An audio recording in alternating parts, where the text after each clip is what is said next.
Hi everybody, I'm Bob Meyers of the National Press Foundation. We are here today with Dr. Jim Hill. He is Anschutz professor at the Anschutz Health and Wellness Center here at the University of Colorado, and we are talking about obesity. We have a global problem. We have a global problem with obesity. In the U.S., it's 2/3 of the population, and it's creeping upward in just about every country in the world. Why? There's the question, isn't it? Why? One of the things that I like to say is we've created an environment that's a mismatch for our physiology. If you think about it, for most of our history, we had the opposite problem, starving to death. So it was getting enough food, and it was not having to work so hard. So as we solved those problems, largely, there's still problems in some part of the world, but as most people have access to food, and as we've essentially engineered physical activity out of our lives, we sit at computers rather than plowing the fields. Now, on top of a physiology that says eat and rest, we have an environment where it's possible to eat all the time and rest all the time. So the issue is, even though you want to attribute it to one thing, it's probably many, many, many little things that are causing the problem. Three manys. How many manys are there? Well, some people have listed 80 to 100 different possible causes of obesity. Are there cures or ways of reducing that number, those numbers of the obese population that you've mentioned? Well, I would like to think that's the case, but in fact, if you look at history, we've never really done that. Since what many call the obesity epidemic started, which was we started noticing rates going up in the early 1980s. Since that time, rates have never gone down. There's some indication in some groups that rates may have stabilized, but we have no real success in scaling programs that reduce obesity. Now, I hope we can do that, and what I talk about are two strategies. One is preventing further weight gain, and that would keep the population that's lean from getting obese, and it would keep those that are obese from getting more obese. Second strategy is to take those that are obese and help them lose weight and keep it off. And from what we understand about the concepts of energy balance, the first one, preventing weight gain, should actually be more achievable with a smaller degree of change than the latter. I have heard you talk at some length about the energy balance concept.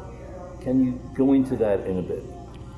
Energy balance is simply applying the laws of thermodynamics to the body. So essentially, energy comes in, that energy has to go somewhere, either as stored energy or coming out as energy expenditure.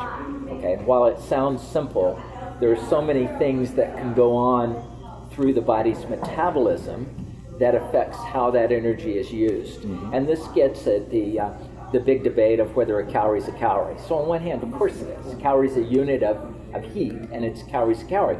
But it doesn't mean that every calorie who comes into the body has the same fate. And there are situations, depending on level of energy balance, where a calorie from fat may be different than a calorie from carbohydrate. But the concept of energy balance is a framework that says to understand how body weight's regulated, you have to understand what happens to calories when they come in, all the different things that happen in metabolism, and how they come out. And if we want to change weight, we have to change energy balance. If you're in energy balance, so intake is equal to expenditure, your weight's going to stay stable, whether you're at low weight, medium weight, or high weight. So if you want to change that, you have to change the state of energy balance so that over some period of time, energy coming out is greater than energy coming in. So you're the head of this really beautiful facility, beautiful building here on the University of Colorado campus. What kind of work does your center do to scientifically approach this problem? We are lucky here at the University of Colorado. We have well over 100 researchers that are studying obesity. Every area from molecular genetics to community interventions. And we think it takes that kind of comprehensive approach. So we have a lot of our scientists that are studying why obesity develops. Some of the hot areas now are sleep. What is the role sleep plays in weight gain? The gut bacteria, how does gut bacteria play a role? Diet composition, physical activity. So we have a lot of people studying why obesity occurs. We have people understanding the consequences. Why, when you get extra body fat, do you develop diabetes or heart disease or Alzheimer's disease? Those defined illnesses are on the uptick as well, significantly, diabetes particularly. So they're a direct consequence of obesity. So diabetes rates are increasing, and in my opinion, that's a result of the level of obesity we already have. So if obesity never increases right now, diabetes is still going to climb to catch up. Right behind diabetes is heart disease. Right behind heart disease is cancer. Right behind that are cognitive declines. So this increase in obesity is going to have decades of negative health consequences. Does your research show that the increase in those diseases impacts not only adults, but children? Great point. What we're seeing is as children are becoming obese, they're developing adult diseases. So these chronic diseases are now happening at younger ages. And maybe the most depressing one is the fact that teenage obese kids are developing type 2 diabetes. And this has traditionally been a disease that occurs in your 50s and 60s and 70s, very debilitating disease.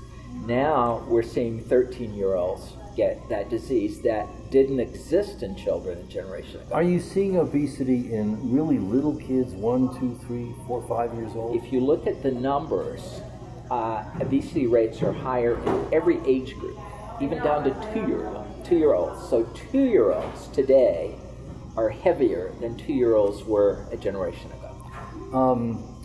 Has there been research into the potential impact of epigenetics on obesity?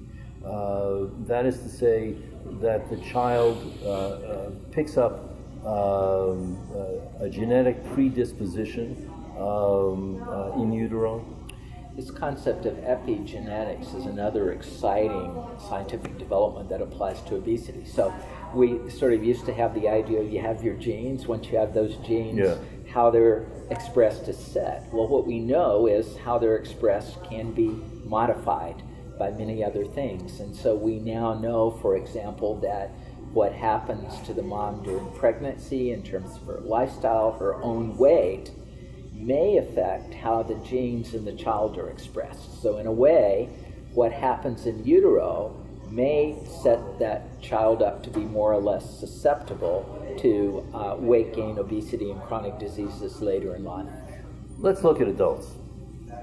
I'm working, I've got a wife and kids, or a husband and kids. I go to the office, I drive to the office, I take the metro to the office. When can I get exercise? Aha! That's the key, is the number one challenge people tell us for not exercising is time. So how do you build it in? Mm-hmm. And again, we try to do two different strategies.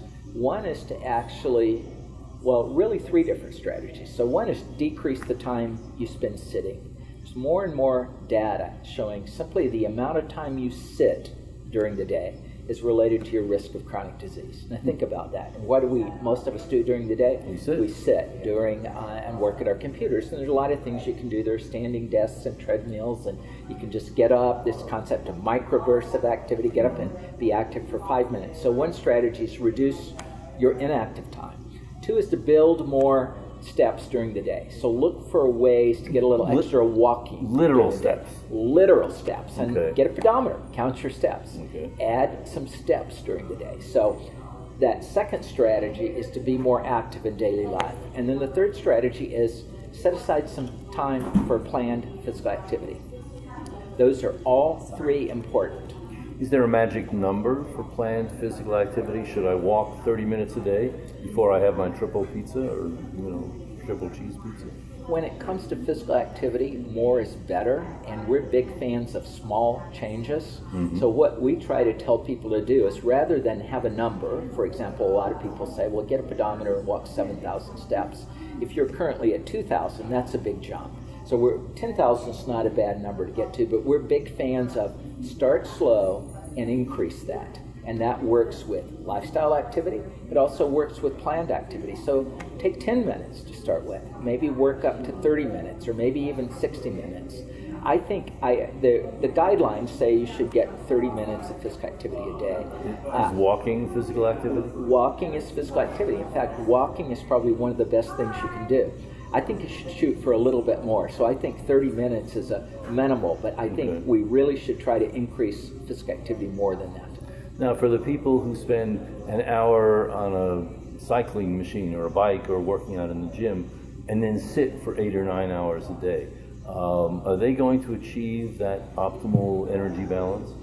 Well, again, we've got 3 strategies. So they've got one strategy down, but probably not the other 2.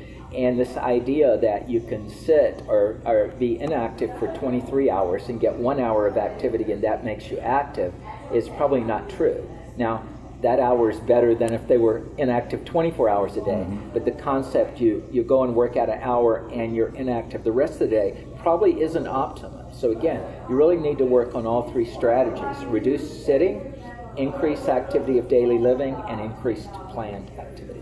The Lancet had an article a month or 2 ago, and it surveyed rates of obesity and overweight globally, and it saw things rising.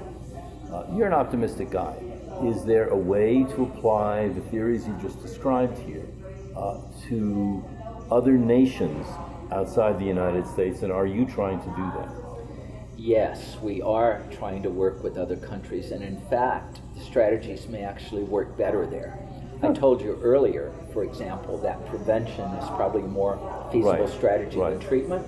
So the lower your obesity rates are, the more bang for the buck you can get from prevention. The U.S. still can benefit from that, but we'll take 2/3 of the population that already weigh too much and keep them from getting worse. If you have a population where 2/3 of the population already at a healthy weight, but at risk for weight gain, then stopping that weight gain is going to have a huge impact for that country.